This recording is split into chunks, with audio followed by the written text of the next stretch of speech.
মানুষ নিজের ইচ্ছায় স্বেচ্ছায় শক্তির গুণে ডিগ্রিতে বুদ্ধিতে কোনো ভালো কাজ করতে পারে না যতক্ষণ পর্যন্ত আল্লাহ তাআলার পক্ষ থেকে তৌফিক না হয়। আল্লাহ তাআলা যার ভালাই চায় এই বান্দাটাকে আল্লাহ তাআলা ভালো কাজের মতি দিলের ভিতর তার ভালো কাজের গতিবিধি তার জন্য সহজ করে দেয়। দিল এটা মানুষের আয়ত্তে থাকে না, মানুষ দিলের আয়ত্তে থাকে। মানুষ 24টি ঘন্টা মনের গোলামি করে। মন এটাই দিল, এটাই কলব আরবিতে বলে, হৃদয় হৃৎপিণ্ড। মানুষ এটার গোলামি করে 24টি ঘন্টা। কেন করলেন? আপনি তেমন করেন না, বলে হঠাৎ মন চাইলে করলাম। কেন গেলেন না? বলে হঠাৎ মন চাইলো না, গেলাম না। তাহলে গেল কার কথায় গেল? মনের কথায় গেল। করে না কাম করলো কার কথায় করলো? মনের কথায় করলো। এ মন এমন একটা জিনিস, এটা মানুষকে সবসময় ঘুরাইতে থাকে। রাসূল আকরাম সাল্লাল্লাহু আলাইহি ওয়াসাল্লাম হাদিসে পাকের মধ্যে ইরশাদ করেন, মানুষ জীবনের প্রতি মুহূর্তে যে মনের গোলামি করে, ওই মনটা মহান মালিকের কুদরতের 2 আঙ্গুলের মাঝখানে অবস্থান করে। আল্লাহ তাআলা যেদিকে ইচ্ছা মানুষের মনের গতিকে সেদিকে ফিরিয়ে দিতে পারে। ক্বালা রাসূলুল্লাহ সাল্লাল্লাহু আলাইহি ওয়াসাল্লাম, ইন্না কুলুবা বানি আদম বাইনা ইসবাইর রহমান ইউকাল্লিবু কাইফা ইয়াশা। রাসূল আকরাম সাল্লাল্লাহু আলাইহি ওয়াসাল্লাম ইরশাদ করেন, মানুষ প্রতিনিয়ত যে মনের গোলামি করে, ওই মনটা মহান মালিকের কুদরতের কন্ট্রোলে 2 আঙ্গুলের মাঝখানে থাকে। ইউকাল্লিবু কাইফা ইয়াশা, আল্লাহর কুদরতে যেদিকে ফিরায় মানুষের দিলের গতি সেদিকে ফিরে, সেদিকে মানুষের দিলের গতি ফিরে। এখন আপনি দেখেন এই মুহূর্তে হাজার হাজার মানুষ গুনার পরিবেশে আছে। কি বলেন, আছে না নাই? আছে। আসল নকল চিহ্নিত করতে পারে না, বাস্তব অবাস্তব তারতম্য করতে পারে না, খাঁটি এবং ভেজাল তারতম্য করার ক্ষমতা হারিয়ে ফেলেছে। মন যেদিকে দৌড়ায় সে সেদিকে দৌড়ে, এমন হাজারো মানুষ দুনিয়াতে আছে।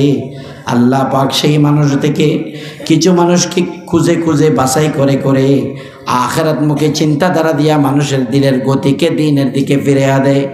এই জন্য আল্লাহওয়ালারা, আহলুল্লাহরা, বুজুর্গরা, যাদেরকে আল্লাহ তাআলা বাস্তব চিন্তার অধিকারী বানিয়েছেন, যাদের দিলকে আল্লাহ তাআলা বাস্তব অবাস্তব চিনার ক্ষমতা দিয়ে ভরপুর করে দিয়েছেন, তারা এই সমস্ত দ্বীনি মাহফিলে আসতে পারলে, আল্লাহওয়ালাদের সোহবতে কিছুক্ষণ সময় কাটাইতে পারলে, তারা নিজের জীবনের কামাই মনে করে এবং নিজেকে ধন্য মনে করে। এটার জন্য তারা ধন্য মনে করে।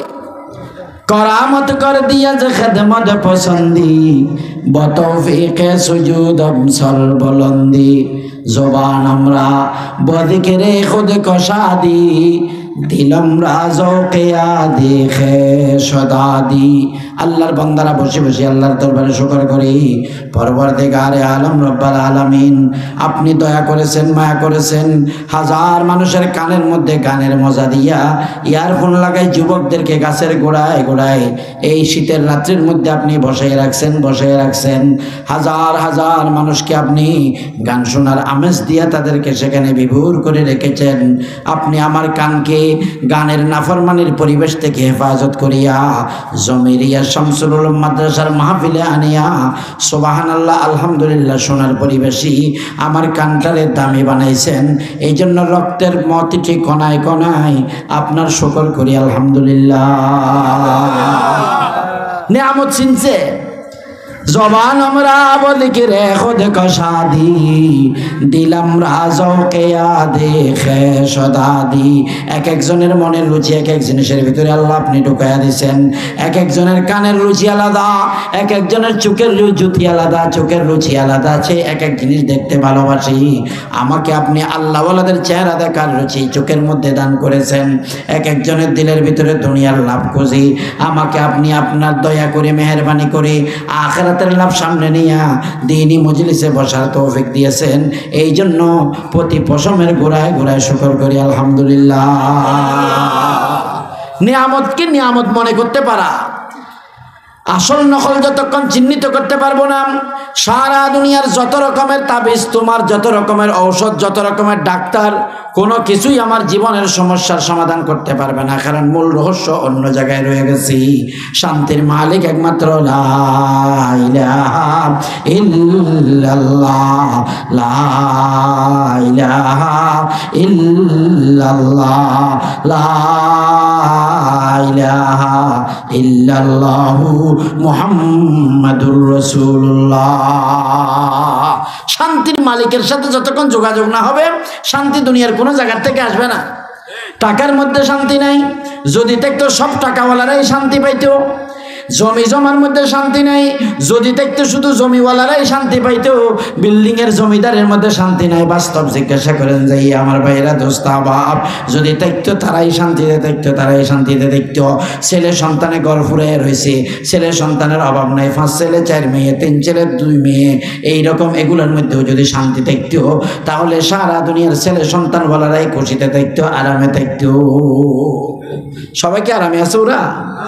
বলে হুজুর দোয়া করিয়েন, সব আলহামদুলিল্লাহ, কোনো অসুবিধা নাই, শুধু একটু সমস্যা। বলে কি? ছোট ছেলেটা কথা শুনে না। ছেলে 3টার মধ্যে ছোটটা কথা শুনে না। তো হুজুর বলে যে তো কানের ডাক্তার দেখান। কথা যখন শুনে না, তো কানের ডাক্তার দেখান, কথা তো শুনবে, কানের সমস্যা। আরে মেয়ে আপনি বুঝলেন না, এই জায়গায় নয়, এইটা তো আধা কিলো দূরের থেকেও শুনে, এই কানের সমস্যা না। বলে তো কোন ধরনের শুনে না? বলে আমি উত্তর বললে সে দক্ষিণ বুঝে। রাতের 1টার সময় ঘুম ভাঙে, দেখি ছেলের রুম এখনো দরজা খোলা। রাতের 2টার সময় উঠে দেখে এখনো ছেলে ঘরে ফিরে নাই। 2:30টার সময় দেখে জুতা পরা, মোজা পরা, ইয়ারফোন কানে লাগানো, বিছনার মধ্যে চিত হইয়া পড়ে রয়েছে আমার ছেলে। 3টা বাজে, 4টা বাজে, আমি উঠি ফজরের নামাজ পড়ি, 7টা বাজে, 8টা বাজে, আমার কাজ সব সারা হয়ে যায়। ওই জুতা মোজা পরা ছেলে শোয়াতে থাকি। কি বলেন, আছে না? না আমার ভাইরা, দোস্ত বাপ, চিনতে ভুল করেছি, জীবনের গতিবিধি, লক্ষ্য বস্তু ঠিক করতে পারি নাই। মাইন্ড চেঞ্জ আসল হলো রুচির পরিবর্তন, দিলের গতির পরিবর্তন। সর্বকালের সর্বযুগে পয়গম্বরদেরকে আল্লাহ পাক দুনিয়ার মধ্যে প্রেরণ করেছেন মানুষের জীবনের গতি পরিবর্তন করার জন্য, দুনিয়ামুখী মানুষকে আখিরাতমুখী করার জন্য, মালমুখী মানুষকে আমলমুখী করার জন্য, মাখলুক সৃষ্টিমুখী মানুষকে খালেকার স্রষ্টামুখী করার জন্য। এই রকম দুনিয়ার মধ্যে সর্বযুগে নবীদেরকে আল্লাহ তাআলা প্রেরণ করেছেন। তারা এসে একমাত্র কাজ করেছেন, মানুষের দিলের গতিটাকে পরিবর্তন করার চেষ্টা করেছে। দিলের গতিটা পরিবর্তন করা। আমি যেটাকে ভালো মনে করি বাস্তব ভালো সেটা নয়, এর পিছনে আরো কিছু জায়গা বাকি রয়ে গেছে যেটা আমার অবগতির বাহিরে আছে।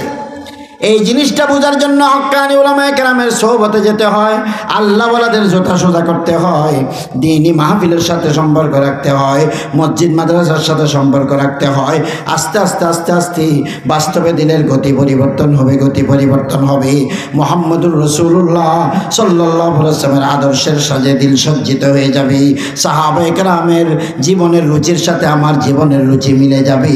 তখন সারা দুনিয়ার সমস্ত জায়গায় যেখানে যাব, আমি টাকা পাই, পয়সা পাই, না পাই, খাইতে পারি আর না পারি, ভালো বিল্ডিং পাই আর না পাই, আল্লাহ তাআলা আমার অন্তরের অন্তঃস্থলে এমন একটা প্রশান্তির ফয়সালা করে দিবি যেটা দুনিয়ার কোনো বাদশার দরবারে পাওয়া যাবে না,